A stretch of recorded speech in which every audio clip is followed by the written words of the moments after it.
دوستو یاد رکھنا، تگڑا اور مضبوط جوان پتہ کون ہوتا ہے؟ جس کی نظریں پوری طرح اس کے کنٹرول میں ہوں۔ یہ علامت جوانی ہے۔ جس آدمی کا پوری طرح، دو لوگ دنیا میں کبھی کوئی کارنامہ سر انجام نہیں دے سکتے، ایک جو حرام کھاتا ہو، ایک جس کی نظر ناپاک ہو۔ محمد بن قاسم جب یہاں آئے تھے نا، تو ایک دن بڑے پریشان تھے، تو ایک بزرگ کہنے لگے آپ کیوں پریشان ہیں؟ کہنے لگے راجہ دہر سے مقابلہ ہے اور ہماری فوج تو سندھ کے رستے بھی نہیں جانتی، زبان بھی نہیں جانتی، لڑیں گے کیسے؟ دو چار دن کے بعد ان بزرگوں کی دوبارہ محمد بن قاسم سے ملاقات ہوئی تو بڑے خوش تھے۔ کہا اب آپ کیوں خوش ہیں؟ کہنے لگے وہ میرا مقابلہ نہیں کر سکتا، میں نے تحقیق کر لی ہے۔ کہا کیوں؟ کہنے لگے نظر کا گندہ ہے، اور جو نظر کے گندے ہوتے ہیں وہ میدانوں میں ٹھہرا نہیں کرتے۔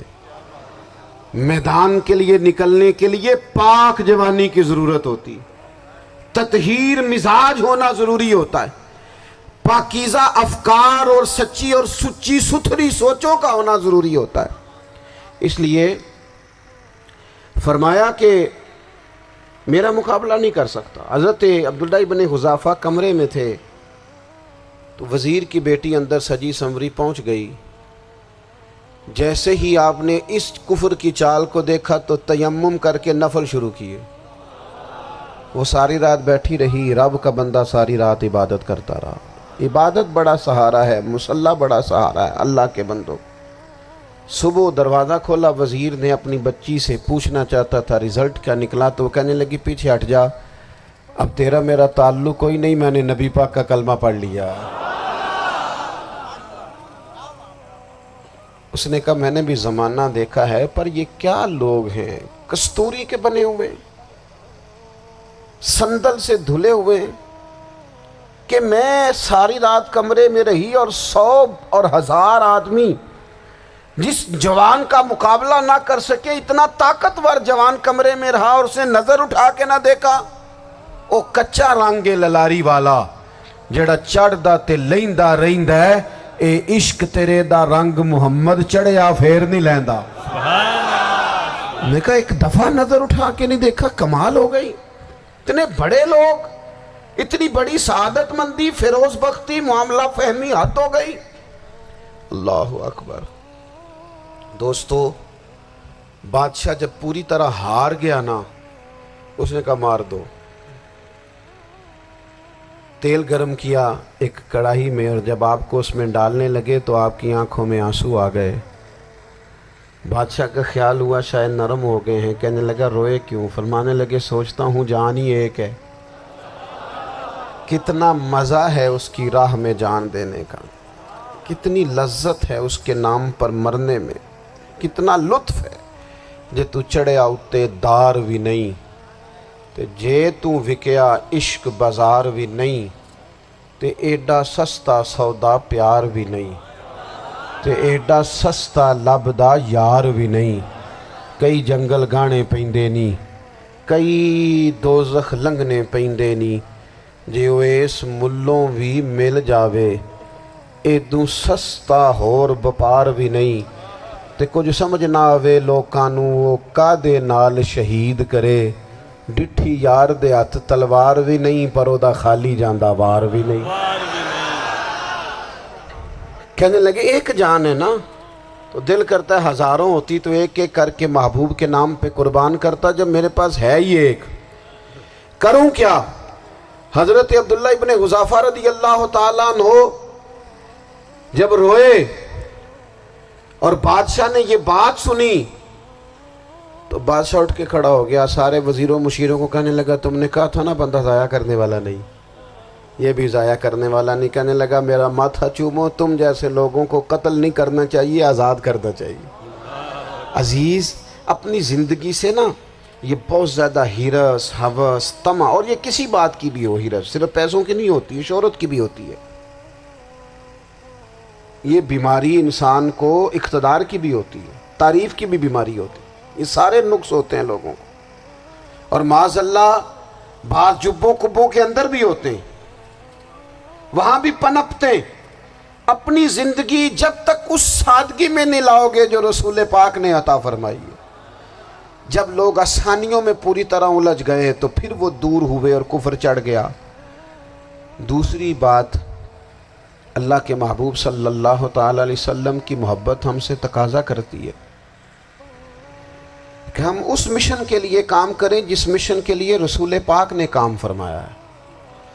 ہم سارے کام بڑے مضبوطی سے، سوچ سمجھ کے، تدبر سے، حکمت سے، تقاضوں کو مد نظر رکھتے ہوئے کرتے ہیں سارے کام۔ دین کے کام میں ہمارا مزاج نہیں ہوتا، او ہو جائے گا جی، آپ بسم اللہ پڑھیں جی، شروع کریں جی۔ آپ تقاضوں کو سمجھیں، چیزوں کو دبائیں نہیں، چیزوں پر غور کریں۔ کسی کے ذہن کی سطح پر سوال ابھرتا ہے، اس کا تسلی بخش جواب دیں۔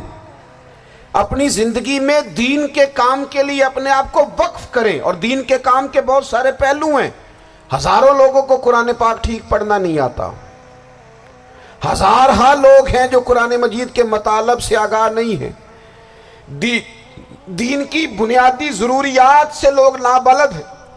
میں آپ کو کس طرح یہ بات سمجھاؤں کہ ہزاروں کی تعداد میں طلاقیں اس لیے ہوتی ہیں کہ مردوں کو طلاق کے مسئلے نہیں آتے، انہیں پتہ نہیں ہے کہ مجھے حقوق زوجین کے معاملے میں کیسے چلنا ہے۔ ڈھیر سارے گھروں میں تباہی اس لیے ہے کہ تربیت اولاد کا دینی منہج ہمیں نہیں پتا۔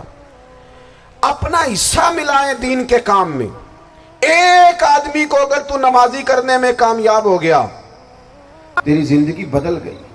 وہ دین بیزار لوگ جو ہمارے بیچ بیٹھ کے ہماری نوجوان نسل کو پگڑی اور داڑھی کا نام لے کے بنیادی طور پر دین سے دور کرتے، ایسے نوجوانوں کو دین کا پیغام محبت دے کر دین کے قریب کرنا ہماری ڈیوٹیوں کا حصہ ہے۔ ہمیں ذمہ داری کا احساس کرنا پڑے گا، ہمیں یہ خاص قدم اٹھانا پڑے گا، توجہ دینی پڑے گی۔ مساجد، مدارس، میں آپ سے عرض کروں، اتنی ڈٹ کے مخالفت ہوتی ہے نا مدرسوں کی، اتنی ڈٹ کے۔ میں ادارہ چلاتا ہوں، اس کے چلانے میں جو مشکلات ہیں وہ تو ہم بتا نہیں سکتے آپ کو، اس لیے کہ میری قوم، میرا اس قوم سے تعلق ہے جو نعت خواں امیر کرنا چاہتی ہے، مدرسے نہیں۔ ہاں، نقیب خطیب پیدا کرنا چاہتی ہے، شعر و شاعری کی زندگی کو پروان چڑھانا چاہتی ہے۔ فقط ہمارا ان لوگوں سے تعلق ہے جو لاکھوں کروڑوں روپیہ محافل پہ لگائیں گے، اور قاری صاحب بیچارے اگر مسجد کا کوئی ہونے والا کام کسی وقت بتا دیں گے تو وہ بڑی مشکل آ جائے گی ان کے لیے۔ یہ کیسے ہو سکتا ہے، آپ نے یہ ڈیوٹی بتا دی؟ مدارس، اور جتنا اہم رول دین کو پھیلانے میں مدارس اسلامیہ کا ہے، اتنی زبردست، لوگوں کا خیال ہوتا ہے میری طرح کے لوگ شاید کام کرتے ہیں، ڈیوٹی کرتے ہیں۔ یہ 10-15 لوگ آپ کو نظر آتے ہیں جو آپ کو کہیں میڈیا پر یا ادھر ادھر ڈیوٹی کرتے، مخلص لوگ اپنی جگہ پہ، وہ بھی بڑا ہی کام کر رہے ہیں، جو میڈیا پہ آ کے بھی اخلاص سے اور درد دل سے کو دین کی، ان کی بھی کسی بات کی حوصلہ شکنی نہیں، لیکن ہزارہا اساتذہ جو مدارس میں بیٹھ کے پڑھاتے ہیں، جنہوں نے وہ سارے لوگ تیار، آپ سمجھ نہیں سکتے کتنا بڑا کام۔ حفظ کا استاد جو ہوتا ہے نا، اس کی ڈیوٹی 24 گھنٹے ہوتی ہے، فجر سے پہلے، اور اس نے بچوں کو اٹھانا ہے۔ تنخواہ تو ہم انہیں دینا نہیں نہ چاہتے جی، تنخواہ نہیں دئی دی انہوں نے، ہمیں مولوی امیر نہ ہو جانا، مولوی نو تے سوٹ بھی 27ویں والی رات دے ہے تاکہ کدھر سوان کے عید والے دن پا نہ لوے، چونکہ 27ویں تو بعد تے درزی پھڑتا ہی کوئی نہیں، کیوں حضرت؟ ایسا ہی ہے نا، اس وقت تو نہیں نہ لیتا، تو ہم چاہتے ہیں مولوی ہماری مرضی کے ہماری طرح کا سوٹ نہ پہن لے۔ مدارس کی مضبوطی، آپ یہ دیکھ لیں، یہ صلاح الدین ایوبی کا تعلق بھلا کس چیز سے تھا؟